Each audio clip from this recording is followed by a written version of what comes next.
بسم اللہ الرحمن الرحیم بسم اللہ الرحمن الرحیم الحمد للہ رب العالمین والصلاة والسلام علی رسولہ محمد وآلہ واصحابہ اجمعین اما بعد۔ درس نمبر 106۔ آج کے سبق کا عنوان ہے حدیث مسند کا تعارف۔ مسند بھی ایک اصطلاحی لفظ ہے جو کبھی حدیث پر اس کا اطلاق ہوتا ہے اور کبھی کتاب پر اس کا اطلاق ہوتا ہے۔ تو اس سبق میں حافظ ابن حجر رحمۃ اللہ علیہ حدیث مسند کا تعارف بیان کریں گے کہ جب کسی حدیث پر مسند کا اطلاق ہو تو اس کا کیا مطلب ہوگا۔ فرماتے ہیں والمسند فی قول اہل الحدیث ھذا حدیث مسند هو مرفوع صحابی بسند ظاہرہ الاتصال فقولی مرفوع كالجنس وقول صحابي كالفصل يخرج به ما رفعه التابعي فإنه مرسل أو من دونه فإنه معضل أو معلق وقول ظاهره الاتصال يخرج به ما ظاهره الانقطاع ويدخل ما فيه الاحتمال وما يوجد فيه حقيقة الاتصال من باب الأولى ويفهم من التقييد بالظهور أن الانقطاع الخفي كعنعنة المدلس والمعاصر الذي لم يثبت لقيه لا يخرج الحديث عن كونه مسندا لإطباق الأئمة الذين خرجوا المسانيد على ذلك۔ فرماتے ہیں حافظ ابن حجر رحمۃ اللہ علیہ کہ مسند کی تعریف یہ ہے مرفوع صحابی بسند ظاہرہ الاتصال۔ مسند صحابی کی مرفوع حدیث کو کہتے ہیں جو ایسی سند کے ساتھ نقل کرے جو بظاہر متصل ہو۔ حافظ ابن حجر رحمۃ اللہ فرماتے ہیں کہ مسند جب محدثین اس کا اطلاق اس طریقے سے کرتے ہیں ھذا حدیث مسند تو پھر اس مسند کی تعریف یہ ہوگی۔ اور جیسے پہلے میں نے بتایا کہ بعض مرتبہ مسند کا اطلاق کتاب پر ہوتا ہے جیسے مسند احمد، تو وہاں پھر اس کا مطلب یہ نہیں ہوگا، وہاں مسند کا مطلب یہ ہوگا کہ وہ کتاب جو صحابہ کرام کے روایات کی ترتیب پر مسانید صحابہ پر مرتب کی گئی ہو۔ بعض وہ حدیث کی کتابیں ہوتی ہیں جو فقہی ابواب پر مرتب کی گئی ہوتی ہے جیسے ستہ کی کتابیں، اور بعض وہ حدیث ہوتی ہے جو صحابہ کرام یا روات کے عنوان پر جمع کی گئی ہوتی ہے تو اس کو مسند کہتے ہیں، جیسے مسند ابی ہریرہ یا مسند امام احمد بن حنبل۔ تو حافظ ابن حجر رحمۃ اللہ فرماتے ہیں کہ جب حدیث کی صفت ہو تو پھر اس کی تعریف یہ ہوگی مرفوع صحابی بسند ظاہرہ الاتصال۔ مسند اس حدیث کو کہتے ہیں جس صحابی کی مرفوع حدیث ہو اور ایسی سند کے ساتھ ہو جو بظاہر متصل ہو۔ یہاں سے یہ بھی معلوم ہوا کہ حافظ ابن حجر رحمۃ اللہ علیہ نے مسند کی تعریف حدیث مرفوع کے بعد کی ہے۔ تو مرفوع حدیث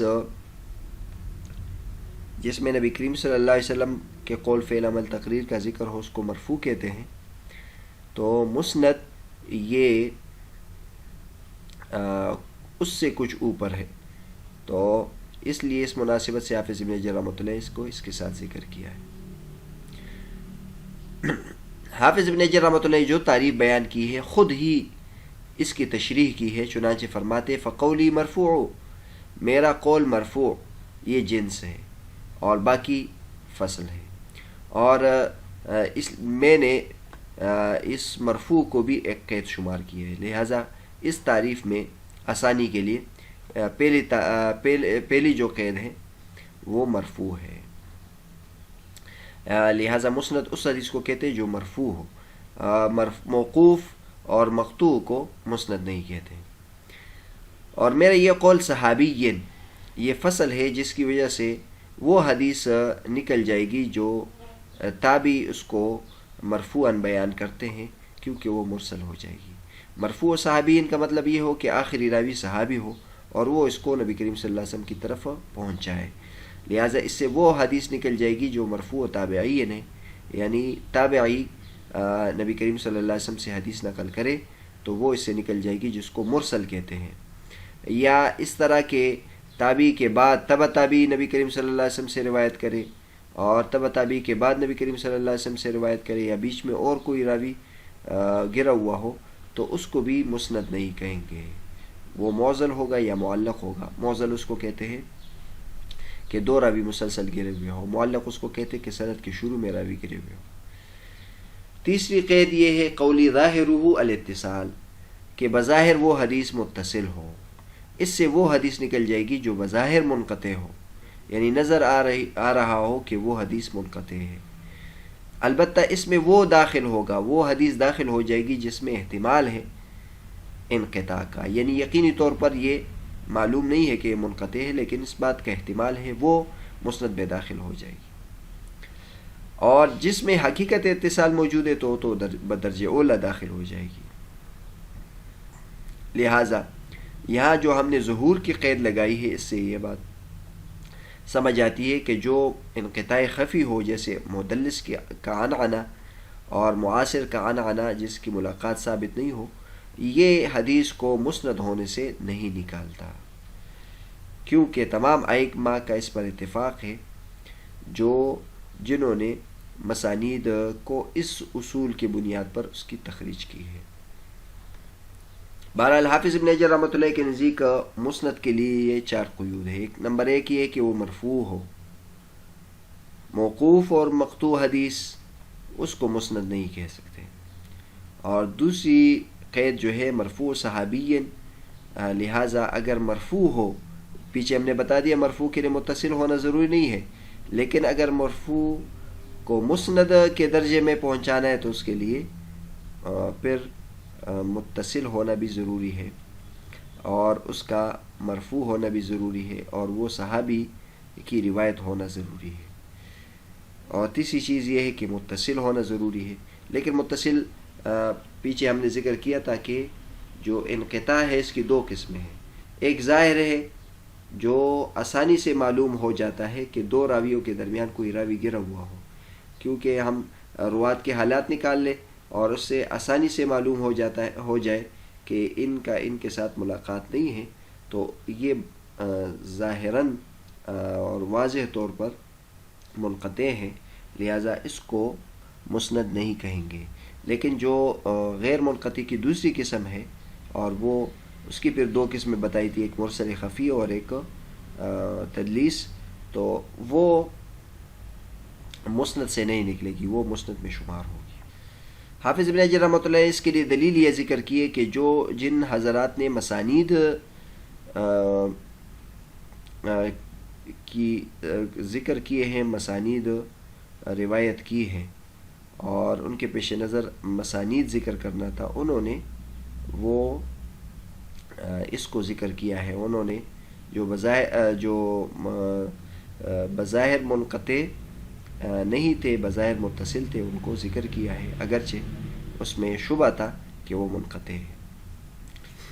بہرحال یہ حافظ ابن حجر رحمۃ اللہ کا مسلک ہے. نور الدین ترسا فرماتے ہیں تحقیق فی المسند انہ متصل سندہ مرفوعا انظر تحقیقنا فی منہج النقد. نور الدین ترسا فرماتے ہیں کہ مسند کی تعریف یہ ہے متصل سندہ مرفوعا، یعنی 3 چیزیں ضروری ہیں. مرفوع صحابی ہو اور سند متصل ہو. یعنی متصل ہونے کا مطلب یہ ہے کہ وہ دونوں اعتبار سے متصل ہو، انقطاع بھی نہ ہو اور ظاہر کے اعتبار سے بھی منقطع نہ ہو اور باطن کے اعتبار سے بھی منقطع نہ ہو. جو یہاں حافظ ابن حجر رحمۃ اللہ یہ بات بیان کی ہے کہ جو باطن کے اعتبار سے منقطع ہو وہ مسند میں شمار ہوگی، تو حافظ نور الدین ترسا فرماتے ہیں کہ یہ حافظ ابن حجر رحمۃ اللہ کی خاص اصطلاح ہے. اس کے لیے ہماری کتاب منہج النقد دیکھ لیں. یہ آپ کے سامنے منہج النقد کا متعلقہ صفحہ ہے. یہاں نور الدین ترسا نے اس کی تفصیل بیان کی ہے. الحدیث المسند هو متصل سندہ مرفوعا الى النبی صلی اللہ علیہ وسلم فلا يدخل الموقوف والمقطوع ولو اتصل اسنادهما. موقوف اور مقطوع اس میں داخل نہیں ہو اگرچہ سند متصل ہو، نہ منقطع اس میں داخل ہوگی اگرچہ وہ مرفوع کیوں نہ ہو. اور یہ مسند کی تعریف میں معتمد تعریف ہے جس کو امام حاکم رحمۃ اللہ علیہ نے ذکر کیا ہے اور اس پر اکتفا کیا ہے. اور نخبہ یعنی جو متن ہے اس میں بھی نور الدین ترسا نے اس کو بالجزم ذکر کیا ہے. حاشیے میں لکھتے ہیں لیکنہ قال فی تعریفی بسند ظاہر الاتصال، یعنی حافظ ابن حجر رحمۃ اللہ نے یہ کہا ہے بسند ظاہر الاتصال، پھر اس کی تشریح کی ہے ویفهم من التقیید بظہور یعنی القتال خفی كعنعنة المدلس والمعاصر الذي لم يثبت لقيه لا يخرج عن كونه مسندا، یہ جو ذکر کی ہے اس کے بارے میں نور الدین سرسا فرماتے ہیں هذا التفسیر للمسند لم نجد احدا سبق به، مسند کی یہ تعریف اس سے پہلے یعنی حافظ ابن حجر رحمۃ اللہ سے پہلے کسی کا نہیں دیکھا ہم نے، بل وجدنا ما يدل على خلافه، بلکہ اس کے خلاف ہم نے دیکھا، فقد وجدنا في المسانید احادیث منقطعہ کثیرہ نصرت لك ما استخرجناه بتتبع 200 حدیث من اول مسند احمد، چنانچہ حدیث میں بہت ساری ایسی حدیث کو ہم نے ذکر کیا جو منقطع، یعنی ہم نے ان کتابوں میں جو مسانید کے بارے میں لکھی گئی اس میں بہت ساری ایسی حدیث ہم نے دیکھی جو منقطع تھی، لہٰذا مسند کی یہ تعریف کرنا کہ اس میں متصل حدیثی ہوگی یہ ضروری نہیں ہے۔ نیچے نور الدین ترساف یہ بھی فرماتے ہیں کہ مسند کا اطلاق کتاب پر بھی ہوتا ہے، جیسے مسند الشہاب و مسند الفردوس، یعنی ان کی دونوں کی حدیث کی اسانید، یہاں اس معنی میں اطلاق نہیں ہے جیسے اوپر حدیث مسند کا اطلاق ہے۔ حافظ ابن حجر رحمۃ اللہ علیہ نے خود کی تعریف اور اس کی تشریح کے بعد ذکر کرتے ہیں کہ جو متقدمین علماء کرام ہیں وہ مسند کے بارے میں کیا کہتے ہیں، تو اس عبارت میں فرماتے ہیں کہ جو میں نے تعریف کی امام حاکم رحمۃ اللہ علیہ کی تعریف سے ماخوذ ہے، اور جہاں تک خطیب بغدادی کی دو اور تعریفات بھی ذکر کی، ایک خطیب بغدادی رحمۃ اللہ کی تعریف ذکر کی ہے، انہوں نے یہ تعریف ذکر کی کہ مسند اس کو کہتے جو صرف متصل ہو، اور ابن عبد البر رحمۃ اللہ علیہ نے مسند کی تعریف کی کہ وہ مرفوع ہو۔ تو حافظ ابن حجر رحمۃ اللہ علیہ ان دونوں کی تعریفات کا ذکر کرتے ہیں، لیکن حافظ ابن حجر رحمۃ اللہ فرماتے ہیں کہ یہ دراصل مسند کی تعریف نہیں، مسند کی تعریف وہی ہے جو میں نے ذکر کی ہے۔ فرماتے ہیں وَهَذَا التعریف موافق لقول الحاکم المسند ما رواه المحدث عن شیخ يظهر سماعه منه وكذا شیخه عن شیخ متصلا الى صحابین الى رسول اللہ صلی اللہ علیہ وسلم، یہ تعریف موافق ہے امام حاکم رحمۃ اللہ کے قول، انہوں نے یہ تعریف کی مسند اس کو کہتے ہیں جس کو محدث روایت کرے اپنے شیخ سے جس کا بظاہر اس سے سماع ثابت ہے، اور اس طرح شیخ اپنے شیخ سے روایت کرے اور یہ متصلاً صحابی تک پہنچ جائے اور وہ صحابی اس کو نبی کریم صلی اللہ علیہ وسلم تک کی طرف منسوب کرے اور اس سے روایت کرے۔ تو بظاہر حافظ ابن حجر رحمۃ اللہ کی تمام شرائط اس میں موجود ہیں، ایک تو انہوں نے مرفوع کی شرط لگائی تھی، پھر مرفوع صحابین کی شرط لگائی تھی، اور پھر یہ بھی شرط لگائی تھی کہ سند متصل ہو، اور اس میں یہ بھی شرط لگائی تھی کہ بظاہر متصل ہو، تو یہ ظہر و سماعہ منہ کہ یہ لفظ بھی اس سے بھی معلوم ہوتا ہے۔ آگے حافظ ابن حجر رحمۃ اللہ فرماتے ہیں کہ خطیب بغدادی رحمۃ اللہ علیہ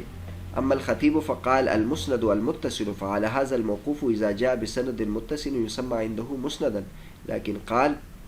ان ذلك قد ياتي لكن بقلة۔ خطیب بغدادی رحمۃ اللہ علیہ نے مسند کی تعریف متصل سے کی، اس لحاظ سے یعنی اگر مسند کی تعریف میں صرف متصل کی شرط لگائے تو اس لحاظ سے موقوف حدیث بھی اگر متصل سند کے ساتھ منقول ہو تو یہ خطیب بغدادی رحمۃ اللہ کے نزدیک مسند ہوگی، لیکن خطیب بغدادی رحمۃ اللہ فرماتے ہیں کہ اس طرح بہت کم ہوتا ہے، یعنی موقوف پر مسند کا اطلاق بہت کم کیا جاتا ہے، مرفوع پر زیادہ کیا جاتا ہے۔ وَأَبْعَدَ ابن عبد البر حيث قال المسند والمرفوع، ابن عبد البر رحمۃ اللہ نے بہت دور کی بات کی ہے، انہوں نے کہا کہ مسند کی تعریف یہ ہے کہ وہ مرفوع حدیث ہے، اور انہوں نے اسناد سے کوئی تعارض نہیں کیا، لہٰذا ان کے نزدیک مرسل پر بھی مسند کا اطلاق ہوتا ہے، معضل پر بھی اور منقطع پر بھی اس کا اطلاق ہوتا ہے، اذا كان المتن مرفوعا، لیکن یہ ضروری ہے کہ متن مرفوع ہو، ولا قائل به، حافظ ابن حجر رحمۃ اللہ فرماتے کہ اس کے اور کوئی قائل نہیں ہے، ابن عبد البر رحمۃ اللہ کا ذاتی مسلک ہے۔ نیچے نور الدین ترسا فرماتے ھذا اصطلاح خاص لبعض المحدثین، ابن عبد البر رحمۃ اللہ نے جو یہ بیان کیا یہ بعض محدثین کی اصطلاح ہے، وجدناہ مستعمل علی قلۃ عند بعض المتقدمین، ہم نے دیکھا کہ بعض متقدمین کے ہاں اس کا استعمال ہے، جیسے امام نسائی رحمۃ اللہ علیہ، اور مغرب کی طرف جو رہنے والے محدثین ان کے ہاں بھی ہے، جیسے ابن عبد البر رحمۃ اللہ علیہ اور حافظ عبد الحق اشبیلی۔ فتنبہ لہٰذا یہ بات ذہن میں رہے، اور اس قسم کے جو دیگر مباحث ہے کہ جو خاص بعض ائمہ کے اصطلاحات ہو اور یا کم طور پر استعمال ہوتا ہو، تو ان کو خاص طور پر یاد رکھنا چاہیے اور متنبہ رہنا چاہیے کہ آدمی کہیں غلط نہ ہو جائے۔ یعنی اصول حدیث کے جتنے بھی اصطلاحات ہم نے ذکر کیے ہیں، یہ اصطلاح بکثرت استعمال ہوتی ہے، لیکن بعض مرتبہ ایک محدث کی خاص اصطلاح ہوتی ہے، تو اب اگر اس خاص اصطلاح